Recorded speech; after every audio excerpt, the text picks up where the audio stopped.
You can be on stage and look at the crowd and based on how the crowd looks, decide what jokes you might not want to tell that Well, night. yeah, I've never been a dirty act. I started out being pretty over the line. Then I had a wife and kids do a lot to change a person, Your act? Yeah. Well, because I got little, I was really raw, I was a single guy on the road. Like, what's something you would have told previously before you have kids but won't tell Well, now? there's a joke that I'm struggling with now, and I'm thinking, should I do this joke? Is it too over the line? Do I want my kids to see that joke?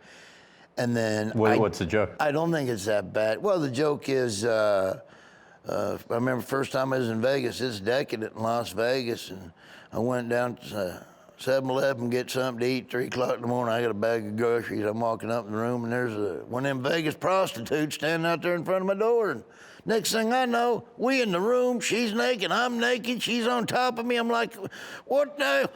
I gotta call the police. So I grabbed the phone, I go, I gotta call the police. So I reach, for a condom.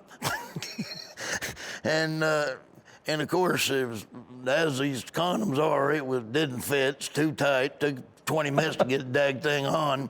And turns out I put on a Slim Jim wrapper. 2 weeks later, she gave birth to a little Smokey.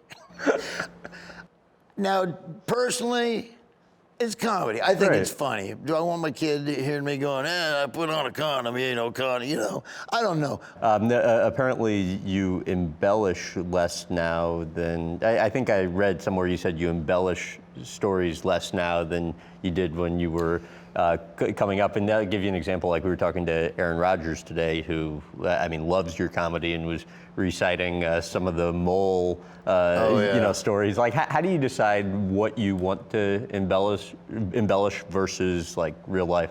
Oh, well, I want to make it outrageous. I'm not going to tell, when I was single, I made up everything. I made up ex-girlfriends. I pretended my ex-wife here a while back, lie, lie, lie, lie, lie, lie. It's just for the joke. Right. It's completely for the joke. Then I got married. Well, I can't do any ex-wife jokes because I've never been married. This is my first time I've ever been married, so that's all gone. I don't want to really talk about, so I was with this girl a couple weeks ago, and I can't do that. I'm married. And I don't want them to think I'm a dirtbag. I know it's a character. Did you really cut all that right when you got married? Yeah, I know it's a character. Okay. I get it. Right. But they know I'm married in real life. Right. And so I have a very complicated career. And I didn't want to disrespect my wife by saying, well, how's she gonna feel, So I quit doing that. Then I had kids. So now I can't make up kids anymore because now I got kids. They're giving me enough material on my own. That's the crazy thing about what I do.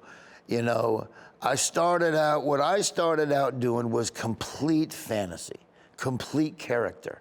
Radio, theater of the mind, that's what it was. Then when I started doing it on stage, it went from theater of the mind to they're seeing it, to realism. It's a character that they're seeing, but they're seeing it. It's to the point where people, and I like this, it's to the point where people don't know if it's real or if it's not real. Is that him? Is that a character? It's like Stephen Colbert. When I used to watch Stephen Colbert, I didn't know what he was. I thought that was Stephen Colbert. Right. That was Stephen Colbert. But it wasn't Stephen Colbert. When you met Stephen Colbert not doing the show or doing whatever that they hired him to do, he was normal. That's like me. People say, well, he's Larry the Cable Guy. He's become that character. I haven't become that character. Off camera, I'm Dan. Right.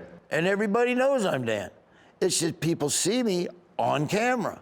Every time I'm on camera, that's what I'm doing. When I'm off, because that's what I do.